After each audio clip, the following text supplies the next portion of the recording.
Bonjour peuple de Dieu, bonjour frères et sœurs en Christ. Pour ceux qui sont déjà dans la famille de Christ, je vous dis bonjour, un grand bonjour.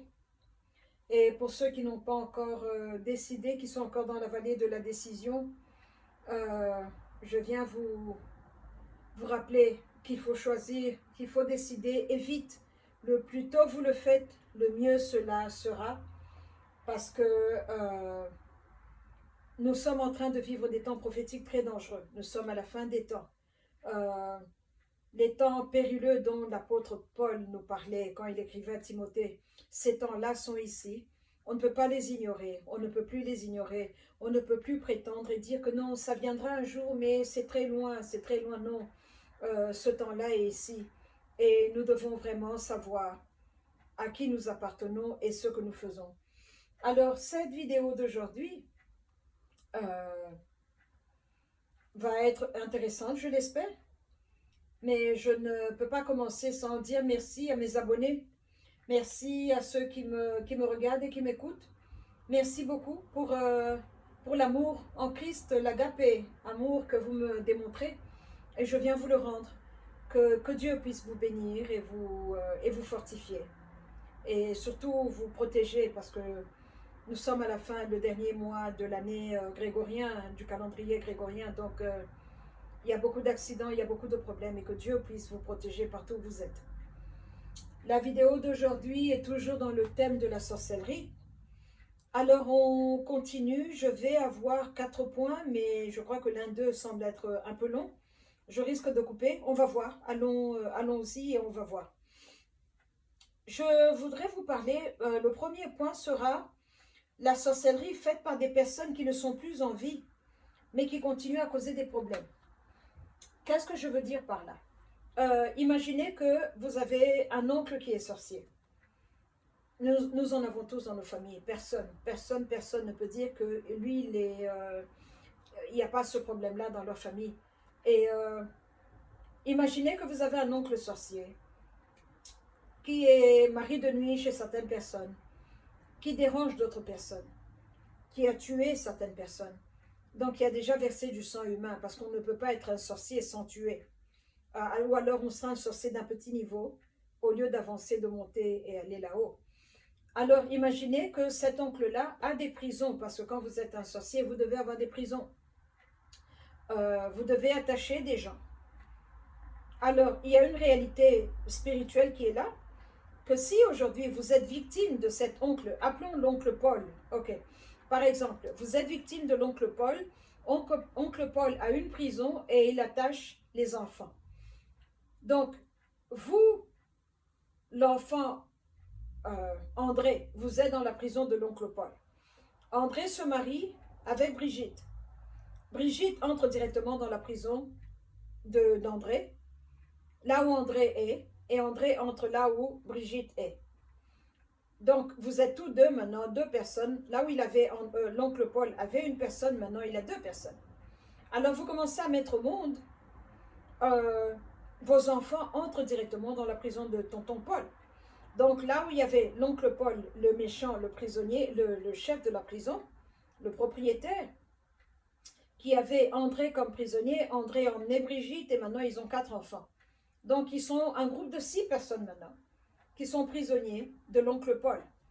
Alors, il y a ce verset, cette vérité que le Saint-Esprit m'avait donnée, qui est dans Lamentation 3, 21 à 25, je crois, qui dit « Voici ce que je veux repasser en mon cœur, ce qui me donnera de l'espérance.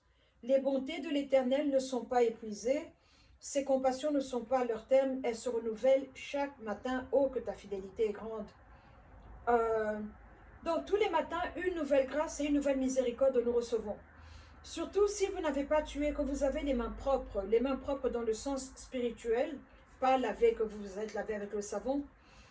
Cela fait que tous les jours, quand la journée finit, une nouvelle grâce qui nous vient de notre Père, le Père qui est en haut, notre Père qui est dans les cieux, la nouvelle grâce nous tombe dessus et nous la recevons.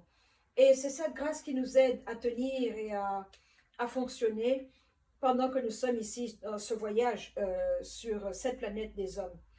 Et alors, Donc, quand vous êtes sorcier, que vous avez tué, vous perdez cette grâce-là, vous ne pouvez plus recevoir la grâce de Dieu. Donc, l'oncle Paul, pour ce qu'il est, pour ce qu'il a fait, pour ce qu'il est devenu, il ne peut plus recevoir la grâce de Dieu. Alors, André, Brigitte, la femme et les enfants ne sont pas sorciers, ils n'ont pas tué. Donc, eux, quand ils reçoivent cette nouvelle grâce, directement, oncle Paul vient, il regarde, cette grâce-là, c'est quoi? Il prend ce qui lui convient, il prend ce dont il a besoin. Parce qu'une fois que vous quittez Dieu et que vous entrez dans la sorcellerie, vous êtes loin de l'Esprit de Dieu. C'est ça qui s'est passé avec les fils de Dieu qui se sont accouplés aux filles des hommes dans Genèse 6. C'est ça qui se passe. Les démons eux-mêmes ne sont plus près de Dieu. C'est pour ça qu'ils deviennent vilains. Alors quand ils veulent venir vous séduire, ça c'est une parenthèse, ils ont une apparence qui est très belle, qui est angélique. Donc on dit qu'ils peuvent se camoufler en ange de lumière. Mais il a perdu la lumière. La lumière qui est en lui est une lumière qui est devenue noire. Parce que la vraie lumière ne vient que de notre Père qui est dans les cieux. Alors quand vous êtes loin de notre Père, vous ne pouvez plus qualifier et recevoir cette lumière-là. Alors oncle Paul, qui est sorcier, s'est disqualifié de cette lumière. Donc quand la lumière et la grâce tombent sur André, Brigitte et leurs enfants, il vient, il prend ce dont il a besoin.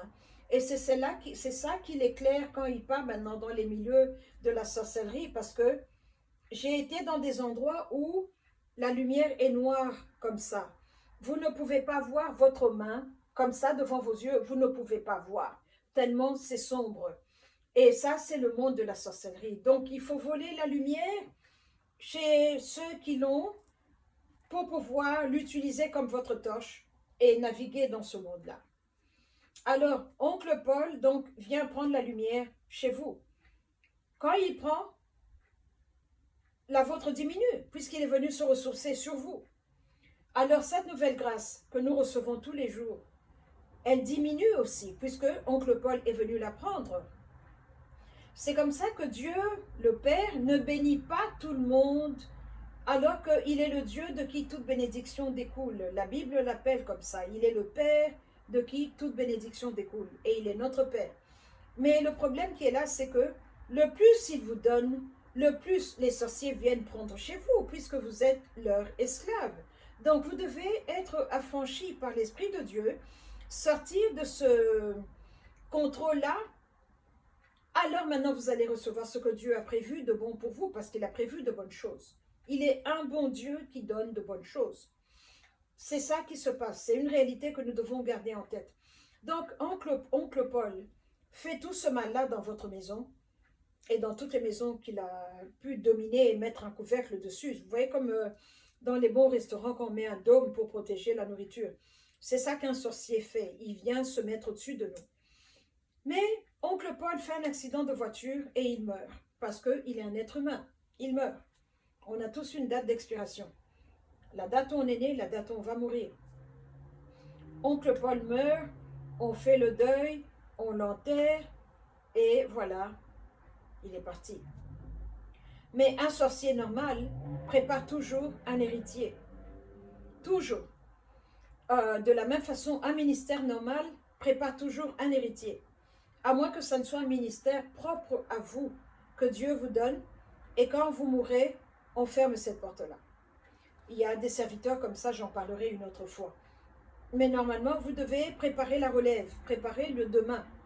Alors, oncle Paul donc a préparé quelqu'un qui va hériter de cette sorcellerie-là.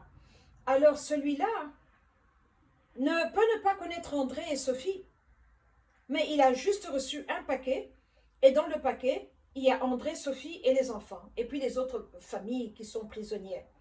Donc le premier propriétaire, celui qui a bâti la prison, est mort. Mais votre problème à vous ne finit pas. C'est comme ça que vous pouvez aller chez un ganga et le ganga va vous dire « Maman, celui qui vous a attaché est déjà mort. » Dans le contexte africain, quand on vous dit cela, cela veut dire « Arrêtez tout, commencez à faire le deuil, votre vie ne sera jamais réparée, vos problèmes ne finiront jamais parce que celui qui vous a ensorcelé est mort. » Et c'est comme ça que ça se passe. Donc, quand vous arrivez à ce niveau-là, dans le contexte africain, donc sachez que votre vie est abîmée. Il y a 25 ans, il y a 25 ans, à Lubumbashi, il y avait ce ganga marabout musulman qui faisait le système coranique, donc avec les versets dans le Coran, et avec le système des plantes. Il faisait les deux. Et il était le neveu d'une dame qui était amie à mes parents. Et ils étaient maliens de nationalité. Mais ils étaient là, le Lubumbashi, depuis. Et ce cousin-là était venu en vacances avec tous ses matériaux de Kinganga. Et la maman nous a dit, j'ai mon neveu qui est là, il voit des choses, il est marabout. À l'époque, j'étais catholique et on est parti. Je suis arrivée là et il avait un petit sac par terre avec du sable. Il m'a dit, je lui ai demandé parce que je suis très curieuse de nature, je lui ai dit, c'est quoi ce sable? Il m'a dit, c'est le sable du désert de Ténéré, là-bas, au Mali. J'ai dit, ok, je n'ai jamais été au Mali. Il faisait des petits signes là-dedans avec ses doigts. Il arrêtait et il pouvait, c'était comme s'il était en train de lire un livre. Et il m'a dit, maman, moi j'ai dit oui, moi il dit oui. Il me dit, tes problèmes sont très grands, tes problèmes sont très sérieux. Un homme qui mange le boukari ne peut pas t'aider.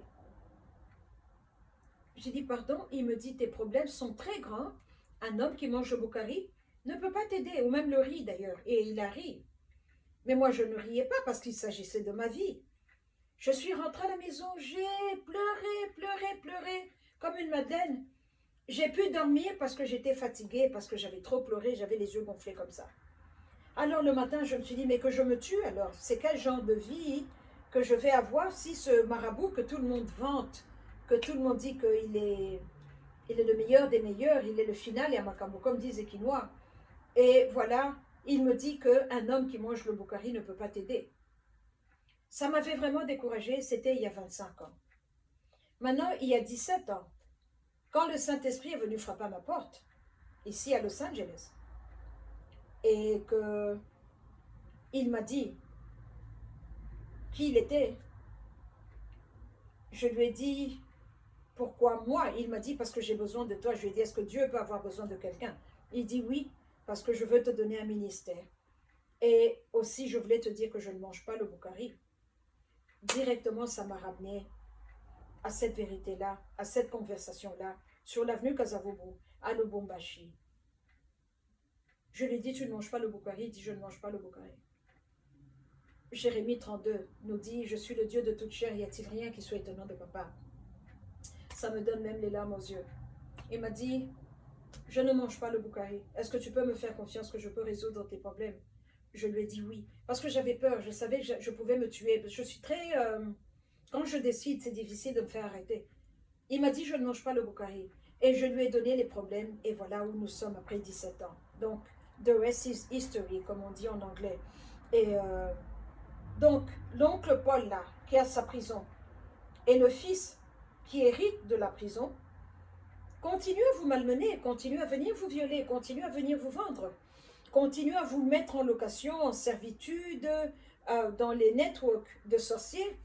Et c'est comme ça que vous pouvez vivre toute une vie de misère parce que celui qui vous a ensorcelé le premier est mort, mais il vous a laissé comme héritage à un autre et celui-ci continue à vous malmener. Donc là où vous vous étiez réjoui quand vous avez entendu que oncle Paul est mort, vous vous êtes dit, oh, il est mort, maintenant on va respirer. Non, vous ne respirez pas. La seule façon de pouvoir respirer est de pouvoir trouver quelqu'un qui peut vous aider. Parce que généralement, quand vous êtes prisonnier vous-même, vous ne pouvez pas sortir de la prison. Il faut avoir quelqu'un qui est dehors, qui va vous ouvrir la cellule de l'extérieur pour que vous puissiez sortir. Donc ça, c'est un problème de sorcellerie par héritage. La personne qui vous a ensorcelé, la personne qui vous a attaché est déjà morte et maintenant vous êtes en train de souffrir, mais lui, il est parti. Et il vous a laissé dans les mains d'un méchant qui continue à vous malmener et à vous faire du mal. Et le deuxième point que nous avons tous en tant qu'Africains, de 1884 à 1885, le roi Léopold II de la Belgique avait parlé à son cousin, le, le Kaiser, qui ont organisé à Berlin la conférence de Berlin. Il y avait 14 pays qui étaient là et il y avait des pays observateurs.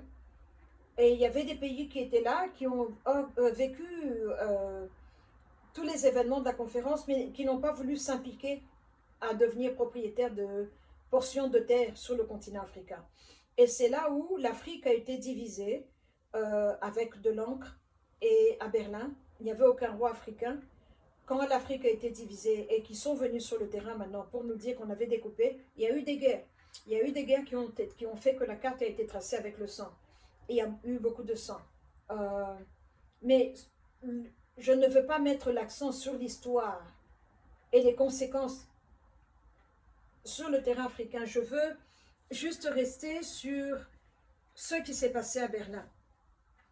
Quand le blanc est venu, on nous a dit que le noir n'avait pas de philosophie, le noir n'avait pas de profondeur, le noir n'avait pas d'histoire, le noir n'a pas participé assez dans l'histoire du monde. Ce qui n'est pas vrai. Ces rois africains nous ont fait croire qu'ils étaient civilisés et qu'ils étaient évolués, intellectuels et tout ça, mais alors qu'ils étaient de grands lucifériens, de grands satanistes, de grands occultistes, Rose-Croix, francs-maçons, certains, les deux, vous les rencontrez ici, ils repartent, vous les rencontrez ici, ils repartent. Donc, ils ont, pendant cette année-là, que la conférence a duré, ceux qui étaient juste invités comme observateurs étaient là, mais ceux qui étaient là qui savaient de quoi il s'agissait, eux faisaient des jeûnes maçonniques, des jeûnes rosicruciens, des jeûnes sataniques, des jeûnes démoniaques, et ils maudissaient la terre africaine. Ils maudissaient la terre africaine, ils maudissaient le public africain. Ils ont mis des couvertures noires, des cages spirituelles, des manteaux d'affliction, des pierres d'affliction sur la tête des Africains. Ils ont maudit la terre africaine pour la retourner contre nous. Donc si nous sommes comme ça, on regarde ici, la terre est comme ça. On ne se regardait pas. Donc la terre africaine ne pouvait pas bénir les enfants africains. Alors, c'est comme ça que de Berlin, quand ils ont gagné, ils ont réussi, c'est comme ça qu'ils sont venus maintenant sur le terrain.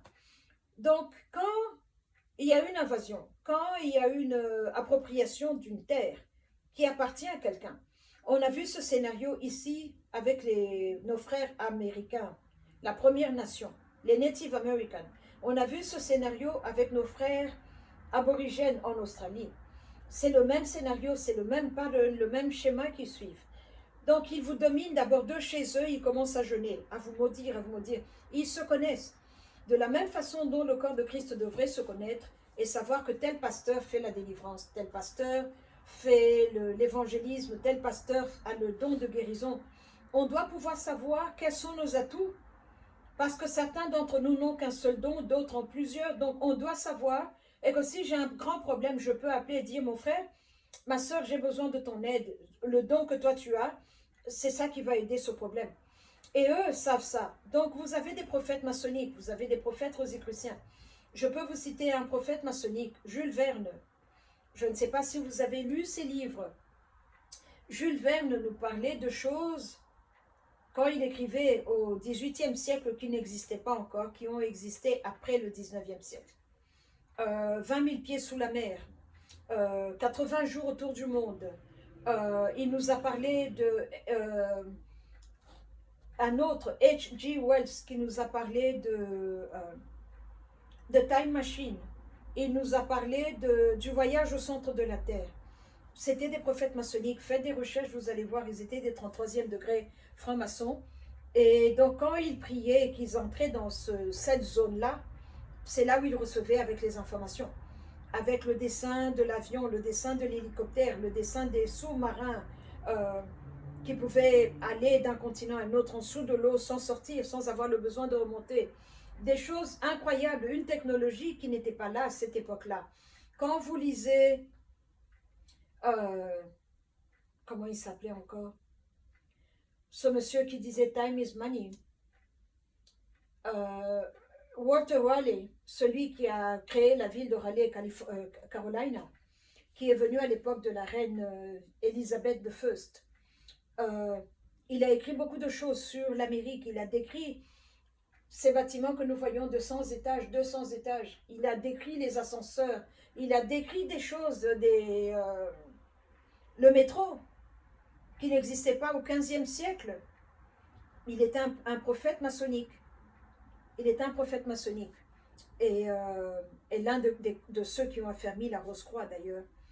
Et c'est comme ça que vous voyez tout ce qui s'est passé à Berlin, qu'ils ont établi de là-bas sur l'espace aérien et spirituel de l'Afrique. Quand ça a tenu, alors ils sont venus sur le terrain. La sorcellerie africaine, il y a le cultisme africain. C'est l'école primaire. Et après ça, maintenant, vous avez la sorcellerie qui est plus forte et le cultisme qui vient des livres. Vous entendez quelqu'un qui vous dit les francs-maçons et les rosicruciens, il doit être membre d'un club, il doit payer de l'argent pour pouvoir accès à la connaissance, avoir accès à ces livres-là qui vous édifient, qui vous apprennent. Comme ça, vous allez de niveau en niveau, vous montez, vous montez. Vous ne pouvez pas arriver aujourd'hui, on vous donne les livres de tel niveau. Vous pouvez devenir fou. Donc, les Bakishi africains, le système africain n'a pas pu aider l'Africain à se battre contre ce que le blanc était venu faire. Parce que c'est l'école primaire. Et alors, le plan qui est là, et ceux qui me montrent que le système des Bakishi n'est pas un système qui vient de Dieu, c'est parce que une maison ne peut pas être divisée contre elle-même. Et nous avons affaire à un ennemi qui est equal opportunity. Là où il a l'opportunité, il va venir vous attaquer. Que vous soyez blanc, asiatique ou indien, il va venir vous attaquer. Quand il en a fini avec le système des ancêtres africains, il a poussé ça de côté et on a fait venir le système des Européens. Donc le cultisme que nous apprenons dans les livres, la sorcellerie qui est écrite maintenant dans les livres, parce que la sorcellerie africaine, comme je vous l'ai dit, vous devez habiter avec quelqu'un qui devient votre mentor, qui vous apprend, qui vous parle et qui vous édifie. Vous êtes un apprenti. Et c'est ça qui s'est passé à Berlin. Alors, la conférence s'est terminée en 1885. On a eu nos indépendances en 1960. À part l'Éthiopie qui n'a jamais été colonisée, tous les autres pays africains ont été colonisés, on a été vaincus, on a été subdued, on est tombé à genoux. Et vous connaissez l'histoire, vous voyez ce que le blanc nous a fait. Mais le blanc a pu faire toutes ces choses-là parce qu'il y avait les malédictions occultes sur nos têtes. Il y avait, pour toutes les vagues de blancs qui sont venus, parmi un groupe de 10 personnes, il y en avait un qui savait de quoi il s'agissait. Et celui-là allait d'endroit en endroit enterrer les malédictions dans la terre. Et il savait où étaient les points chauds. Où sont les points chauds? Partout il y a des cathédrales et des basiliques catholiques.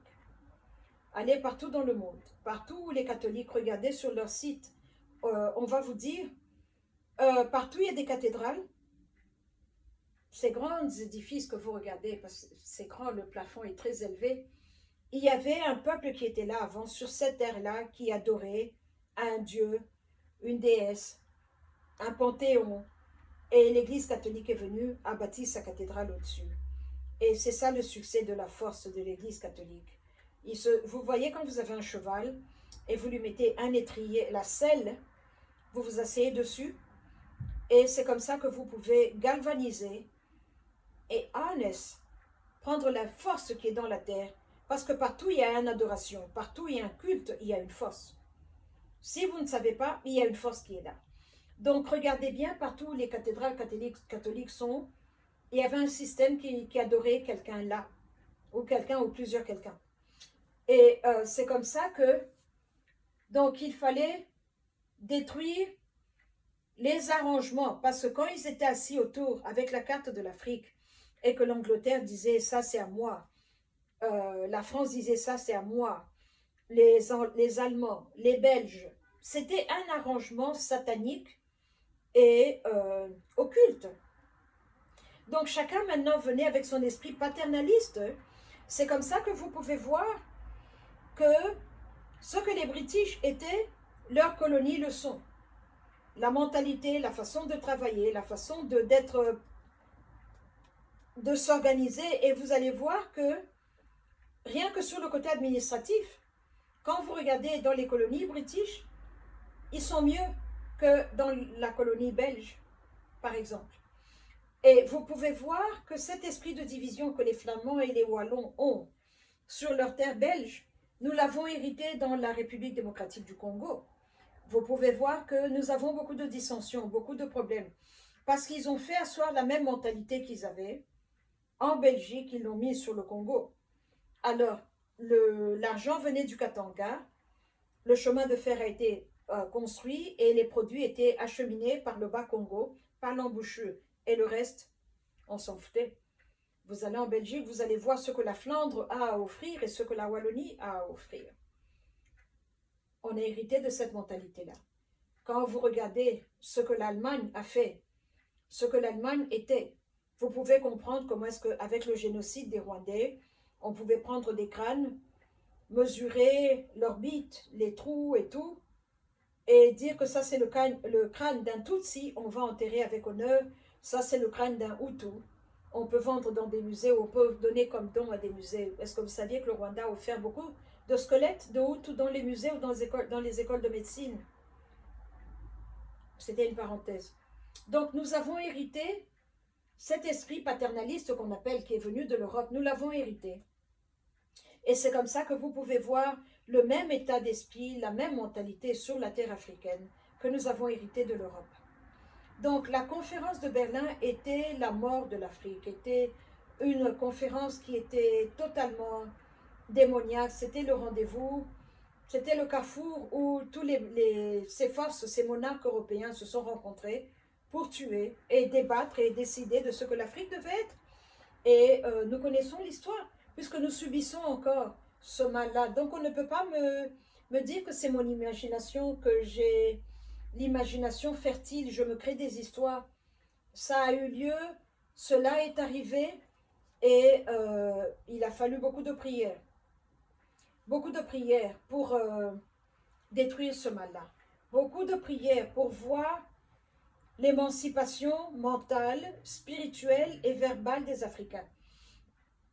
Beaucoup de prières pour voir ces Africains qui réclament leurs droits, qui se plaignent du franc CFA, qui demandent leurs droits, qui se fâchent de ce que les métropoles sont en train d'imposer sur les colonies.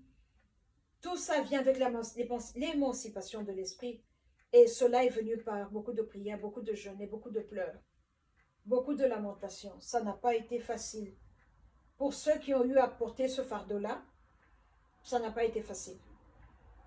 J'espère que je pourrai les rencontrer physiquement, parce que je les rencontrais dans l'esprit. Vous voyez, il y a une chose que nous ignorons, nous les êtres humains, parce qu'on voit en petit.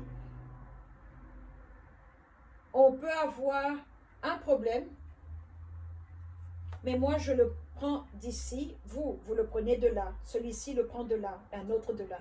Mais on arrive à résoudre le problème. Et donc je peux certifier que je ne suis pas la seule enfant de l'Afrique qui s'est tenue devant le tribunal de grâce pour implorer la grâce et la miséricorde, pour implorer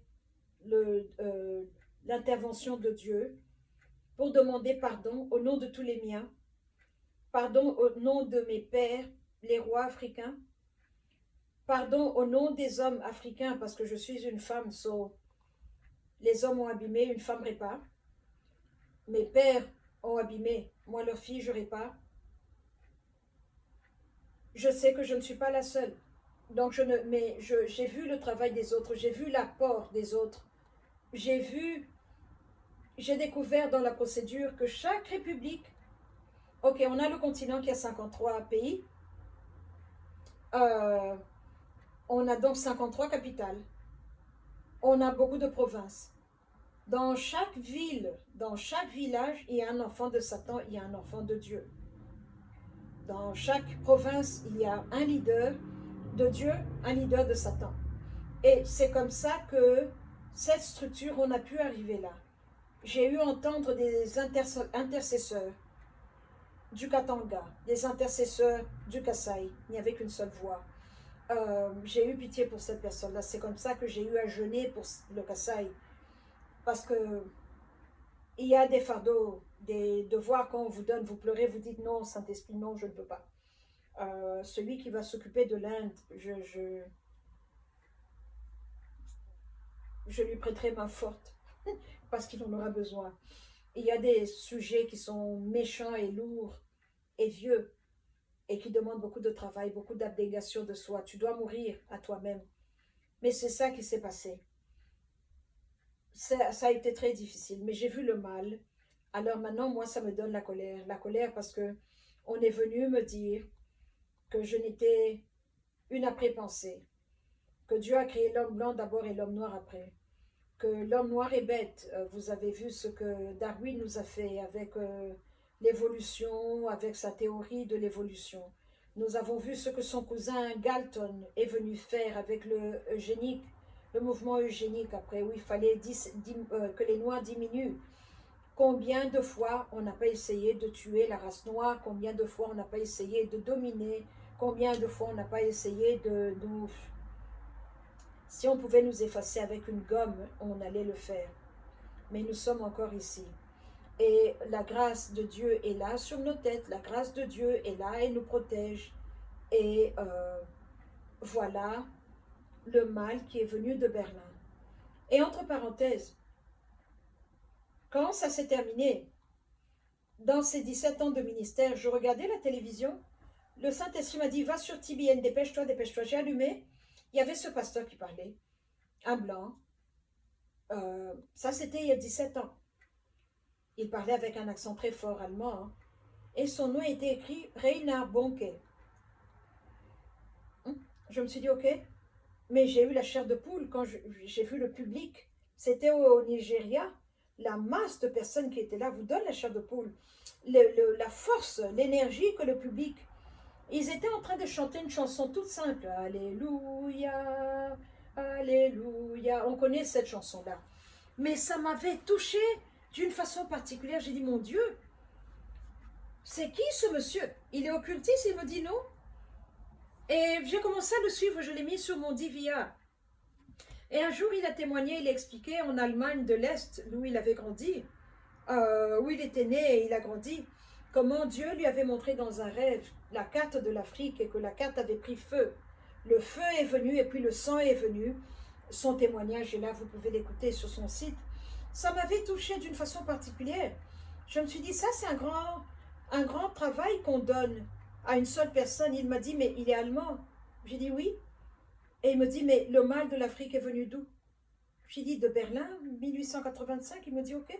Ses papas ont abîmé. Bonk est venu réparer. Et quelques années après, il a nommé ce jeune homme que je continue à regarder, qui est sur mon DVR, qui s'appelle Daniel Kolenda, qui est allemand aussi. Et le target de son ministère, c'est le continent africain. Il va prêcher, il évangélise, il y a des signes, des miracles, des merveilles qui nous démontrent que Jésus est encore vivant. Et c'est comme ça que Dieu opère. Donc il peut vous prendre pour réparer une chose que vos papas ont abîmée. Ces deux serviteurs de Dieu sont allemands, des blancs.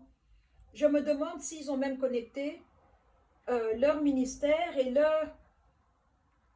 la présence du Saint-Esprit en eux, en ceux qui est en relation avec le continent africain et le peuple africain. Parce que quand ils partent là, ce n'est pas avec je suis bien mieux que toi, tu es en bas, moi je suis, oh ne me touche pas, oh ceci.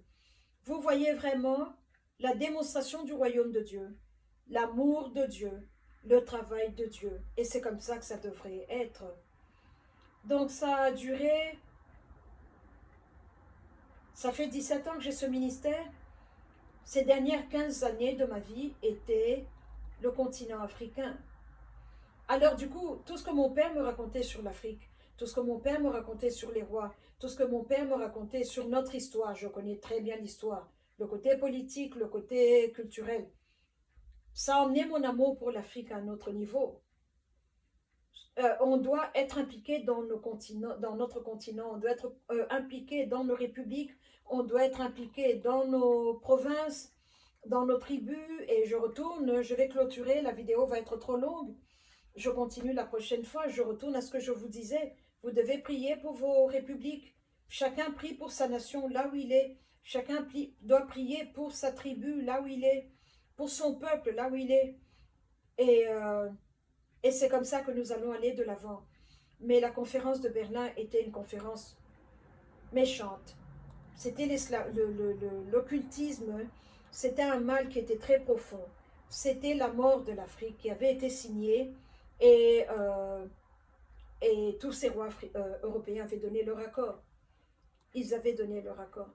Et alors qu'ils se sont présentés à nous comme étant des gens civilisés, bien éduqués, bien instruits, qui ont la culture, la science, qui sont propres.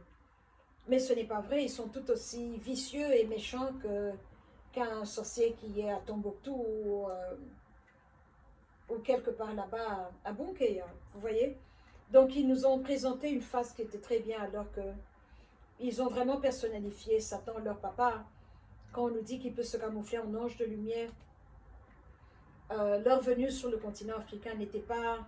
Ils ne sont pas venus pour nous présenter Jésus, pour nous inviter dans le royaume et dire venez, venez, vous tous qui êtes chargés. Ils étaient venus pour une autre raison. Et Jésus a été l'excuse qu'ils ont utilisée pour pénétrer la terre africaine. Saviez-vous qu'il y avait le tout premier voyage d'esclaves noirs? Le propriétaire du bateau avait nommé son bateau Jésus. Le bateau, le navire, le négrier, le bateau négrier comme on les appelait, était nommé Jésus. Et quand les Noirs sont entrés, il y a eu une messe catholique, on les a baptisés, on les a aspergés avec de l'eau bénite, et ils ne pouvaient plus redescendre et repartir. Et on les a emmenés ici. C'était le premier bateau, le premier convoi, le premier cargo. Donc, l'homme blanc a utilisé Jésus pour établir son agenda. Et alors, chaque fois que je prie, chaque fois que ça me revient en tête, je demande à Dieu le Créateur, ce Dieu-là. Ça me rappelle une chanson qu'on chante au Katanga qui dit que Dieu est tellement grand que quand on cite son nom, on doit toucher par terre. Quand je me présente devant lui et que je touche par terre, je lui demande de se rappeler de tous les péchés, de tout le mal que leurs papas leur ont fait et qu'ils puissent les faire payer. Ceux qui sont là-bas et ceux qui sont ici en vie, que l'homme blanc puisse payer pour le mal qu'il a fait. C'est ma prière. Je n'arrêterai pas jusqu'à ce que je voie la punition de Dieu sur eux, parce que ça a été un mal qui est comme une pieuvre avec beaucoup de pieds. Un mal qui va dans l'amour propre de soi, qui vous donne un complexe d'infériorité, qui vous dit « vous êtes vilain, vous êtes noir, vos cheveux sont comme ci, vos lèvres sont comme cela ». Donc tout aspect de la vie des Noirs a été matraqué par cet esprit de suprématie blanche qui nous a dit que l'homme blanc était bien, l'homme blanc était mieux, le système du blanc était mieux, que l'homme noir n'était pas assez bon, que l'homme noir était une après-pensée. C'est pour ça que dans les églises, le noir devait être derrière. Quand il n'y a pas de place, il est debout, dehors, à la fenêtre, pour écouter le sermon. Alors qu'on était censé être frères en Christ, enfants d'une même famille. Et voilà le mal qui est venu de la conférence de Berlin. Je continue à plier, nettoyer. Je continue à effacer. Je continue. Parce qu'il y a une chose qui est là. C'était des rois qui maudissaient la terre africaine. On a besoin d'avoir des peuples de sang royal, prier pour, bénir, effacer les méchantes paroles et établir d'autres choses. C'est l'un des chapeaux que j'ai. C'est l'une des responsabilités, l'un des devoirs que j'ai. Et je prie au nom de tous les miens. Je prie au nom de tous mes pères. Je demande pardon pour pour toutes ces années où on n'a pas prié sans cesse. Je demande pardon pour toutes ces années où on était loin de Dieu, pour toutes ces années où on s'est tenu loin de lui. Je demande pardon pour mes pères et mes mères. Comme Néhémie l'a fait, je demande pardon pour les péchés de mes pères et de mes mères. Et voilà les vérités de la conférence de Berlin. C'est pour ça que Berlin est un centre d'où est venu beaucoup de mauvaises choses. Je vous parlerai de la forêt noire qui est en Bavière la prochaine fois. Mais ce n'est pas étonnant qu'on ait vu après quelqu'un comme Hitler jaillir de là. Ce n'est pas étonnant. Le mal n'avait pas été effacé. Donc là où le mal a été fait, quelqu'un doit venir et proclamer le contraire. Quelqu'un doit venir ouvrir les portes fermées, fermer les portes ouvertes, établir une nouvelle chose au nom de Jésus-Christ. Quelqu'un doit venir avec une force opposée pour pouvoir juxtaposer et établir l'ordre de Dieu et les plans de paix de Dieu pour effacer les plans de malheur. Voilà l'un de mes devoirs et voilà. Et la raison pour laquelle je peux faire cela, c'est parce que je suis législateur. Je ne suis pas la seule, j'en connais beaucoup, je peux les identifier, mais ils ne parlent pas. Ils ne parlent pas. Mais moi, le Saint-Esprit m'a relâché à parler, c'est pour ça que je parle. Ça fait 17 ans que je fais ça, je ne parlais pas. Vous ne pouvez pas savoir comment les idées tournaient dans ma tête quand il m'a dit « Va sur YouTube ». Nous sommes en novembre, enfin, décembre a commencé aujourd'hui. C'est depuis le mois d'août qu'il me disait « Va sur YouTube ». Je disais « Non, je ne pourrais pas. Je ne suis pas prête. Je suis plus habituée à écrire des emails, à faire des newsletters. » Il m'a dit « Non, je dois t'emmener à un autre niveau. Je dois t'exposer maintenant. Va sur YouTube. » Parce que de YouTube va venir la chaîne de télévision, la chaîne de radio. Tu dois établir des choses maintenant verbalement. Je t'ai donné beaucoup de choses. Tu as établi beaucoup de choses dans le privacy de ta chambre. Maintenant, tu dois aller de l'avant. Et je suis ici devant. Et je suis ici, je vous parle. Je suis ici, je témoigne. Et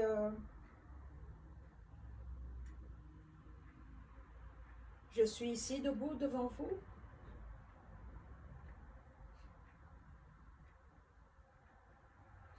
Devant lui.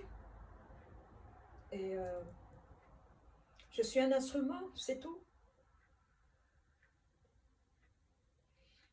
Un instrument. Et tout ce que je peux conclure est que l'homme blanc est mauvais.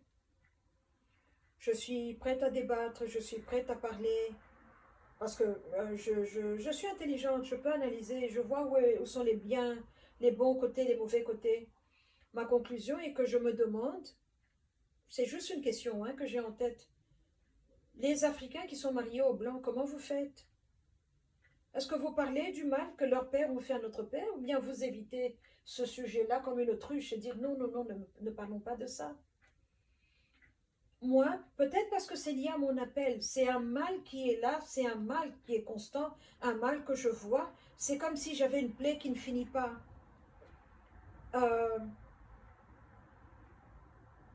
J'ai eu à me demander même, à me dire, est-ce que je dois faire une cure d'âme, est-ce que je dois... Non, je n'ai jamais tué quelqu'un, je n'ai jamais fait du mal à quelqu'un, je prie juste pour les miens. Est-ce un péché que d'avoir trop d'amour pour l'Afrique? Est-ce un péché d'avoir trop d'amour pour les rois africains, pour le peuple africain? Est-ce utopique de ma part de vouloir que le peuple africain se lève et qu'il puisse jouir des bénédictions que Dieu a mises dans sa terre? Je ne pense pas. Je ne pense pas parce que je viens de connaître, et mes pères connaissaient Dieu, mais pas de la manière dont moi je le connais, pas au travers de Jésus-Christ qui est le chemin, la vérité et la vie. Alors allons dans nos langues africaines, Dieu a un nom, Dieu le Père a un nom, on le connaissait. Mais ça c'était l'ancienne alliance. On doit entrer dans la nouvelle alliance au travers de celui à qui toute autorité a été donnée. Donc si toute autorité a été donnée à celui-ci, alors on doit arrêter de parler dans l'ancien système. C'est comme si on parle, on n'a pas de microphone, mais Jésus est le micro par lequel Dieu peut nous entendre. Il est le chemin, la vérité et la vie. Donc on ne peut pas dire qu'on prie, on connaît Dieu sans la personne de Christ dans l'équation. Il est la pierre angulaire, il est la pierre d'achoppement, il est celui par qui tout a été fait. Il est la lumière du monde. Il est la source de ma joie. Il est ma vie. Il est ma musique. Il est mon docteur quand je suis malade. Il est le docteur qui me garde dans une santé divine avant que la maladie n'attaque. C'est de ce Jésus-là.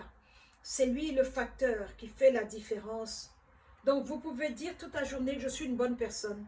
Mais quand vous n'avez pas ce facteur-là dans votre vie, vous n'y êtes pas encore. Vous n'êtes pas encore entré. Et c'est la seule différence avec mes pères, avec ces rois africains, pour qui j'ai beaucoup d'affection et je me tiens debout. J'intercède parce que je suis à la brèche. Je n'intercède pas pour les morts. Mon travail est de réparer le mal. Là où le mal a été fait, je le répare. Je ne prie pas pour les morts.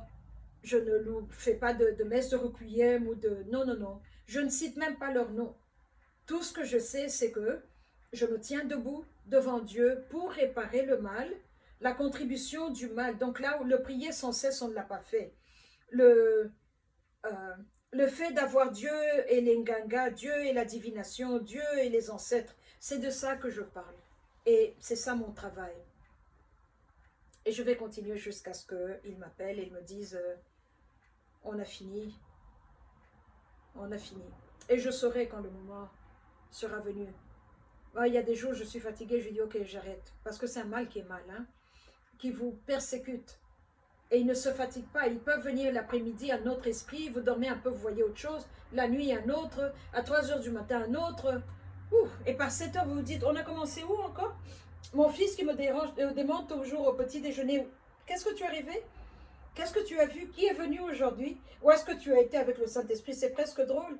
Mais bon, avec les caractères, les Disney, avec Marvel Comics, il sait qu'il y a des portals, il y a des choses comme ça. Donc en fait, ils sont un public averti. Ils sont petits en âge, ils sont jeunes, mais ils sont un public averti.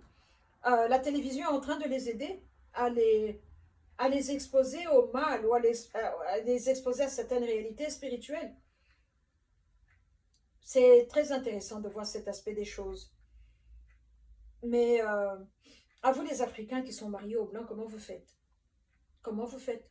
Vous faites taire votre voix, alors vous faites taire votre conscience parce que ce n'est pas possible. Et moi, la peur, j'aurais peur si j'étais mariée à un Blanc. Parce que le mal qui a fait que ces papas se sont levés, ont fait ce qu'ils ont fait, qu'est-ce qui empêche ce mal-là de revenir encore?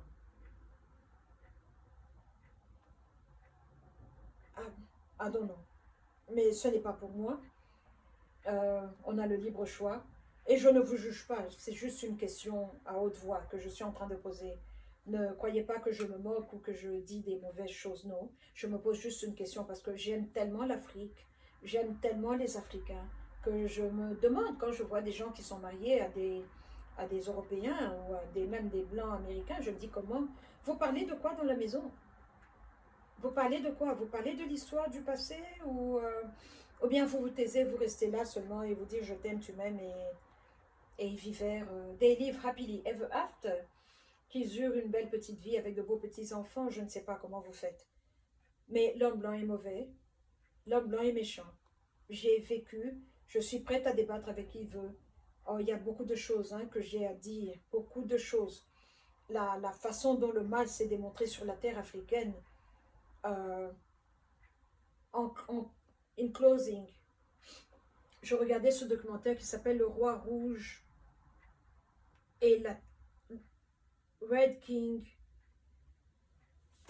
Ça parlait de Léopold II dans notre Congo, comment il est venu et comment il a pu prendre les VA. Et alors, c'est comme ça qu'ils ont, partout où ils allaient, et on coupait les doigts des enfants parce que les papas ne ramenaient pas le quota qu'il fallait des VA. Alors, on coupait les doigts des enfants, on coupait les mains des enfants. Ok, le titre s'appelle White King, Red Rubber, Black Death. C'est un documentaire, un DVD que j'ai acheté, donc Congo, le roi blanc, le caoutchouc rouge et la mort noire. C'est le nom du documentaire. Et je l'ai acheté sur Amazon. J'ai le DVD. J'ai dit à mon fils, on va le regarder. Je l'ai regardé, j'ai découvert des choses sur Léopold II que je ne connaissais pas. Là où on coupait, donc on coupait les mains des enfants quand le papa faisait 2 tours où il ne ramenait pas le quota qu'on lui avait demandé, en or ou bien en EVA. Et, euh, et bizarrement, c'était dans le Kasaï, à Mueca, dans le territoire des Bakuba. Le chef des Bakuba était un ami à mon père. Et il nous parlait de Mueca. Je n'y ai jamais été. Il nous parlait de leur culture, sa tenue royale est impressionnante. Et donc je connais sans y avoir été. Mais c'est dans le Congo. Et cette nuit-là, j'étais tellement choquée. Les photos que les abolitionnistes montraient des enfants qui n'avaient pas de main, qu'on avait coupé cette partie de la main. Et les mains ont été emmenées en Belgique. Et cette nuit-là, à minuit, juste le Saint-Esprit m'a dit réveille-toi. Quand il me réveille à minuit, je sais que c'est la guerre. Et je suis éveillée comme si on était dans un Starbucks et que j'avais pris 3 tasses de café. Il m'a dit cette prière doit être faite debout. J'étais debout. Il m'a dit allons récupérer les mains des Congolais. J'ai dit d'où? Il me dit de la Belgique. Qu'est-ce que tu peux faire avec une main? How much can you hold? J'ai dit not much. On a besoin des 2 mains pour tenir. Il me dit donc quand on a une seule main, les choses vont tomber. Vous ne pouvez pas tenir beaucoup de choses. J'ai dit oui. Il dit on coupait la main droite. Quand on coupe la main droite, le côté droit dans la Bible, c'est le côté masculin, le côté de l'homme. Quand Israël, notre Père dans la foi Israël dit mon fils Benjamin, le fils de ma main droite, notre Dieu, le Père, nous dit Jésus est le fils de ma main droite, il est assis à la droite du Père. Le côté droit représente l'homme, l'énergie créative, l'énergie masculine, et la droite représente la femme, dans toutes les cultures du monde. D'où on nous dit qu'on mange le boukari avec la main. Dans les villages, tu ne peux pas venir manger avec la main gauche. Et, euh, et le Saint-Esprit qui me dit allons en Belgique, allons arracher les mains des Congolais. C'est pour ça que les Congolais ne prospèrent pas. Vous ne tenez pas beaucoup de choses parce que le symbolisme de vos mains droites a été emmené, particulièrement ici dans le Kasaï, et ça a affecté tout le Congo. On a prié, prié. Cela faisait partie des prières que je faisais pour le Kasaï. Et quand on a fini, il me dit est-ce que tu Google. J'ai été sur Google, j'ai été sur l'ordinateur, on parlait des chocolats qui étaient vendus en Belgique, une petite main en chocolat, que les enfants belges mangeaient. Le symbolisme de ça, c'est quoi? Que vous coupez, vos papas coupent les mains des Congolais en réalité sur le terrain. Les mains sont emmenées en Belgique. Dieu seul sait pourquoi faire, on ne nous les a jamais rendues. On ne sait pas où sont les mains, au qui on fait quoi. Mais, bizarrement, les chocolatiers belges, le chocolat belge est très bon, ont commencé à faire des petites mains en chocolat qui étaient brunes comme notre peau et qui devaient être vendues dans les confiseries. Et les enfants belges brisaient les mains et mangeaient une main de Congolais et on appelait ça une main de nègre. Est-ce que ce n'est pas ça de la sorcellerie?